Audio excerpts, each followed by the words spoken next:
Hey friends, allow me 1 minute to share with you something super exciting. We have finally completed the entire New Testament Daily Bible Devotional series. This is brand new volume 3, picks up in Philippians, every single chapter, all the way through the book of Revelation. This is, of course, the third volume. We started early this year with Matthew, Mark, Luke, and John in volume 1, and then the middle section of the New Testament, Acts through the book of Ephesians. Again, the way this lays out, you read Scripture, read a chapter of the New Testament, and then open to that corresponding place. You get a recap paragraph of everything that happened in that chapter. You get an application paragraph so that you can start to see what you might want to do with it in your own life.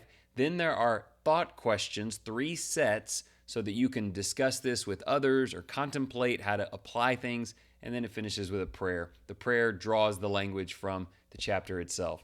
This can be used individually by yourself with your Bible reading. You can sit in the living room with your family and go through it together, or we found success here using it for handing out to new converts, but also as Bible class curriculum. If you have any questions, you can reach out. Just thank you for all of your love and support. It's been an amazing year. This thing's available, all 3 of them, at Amazon. There's links everywhere and all that stuff. But otherwise, just be prayerful and thank you for your kindness. And whatever you do, in the name of the Lord Jesus, excel still more.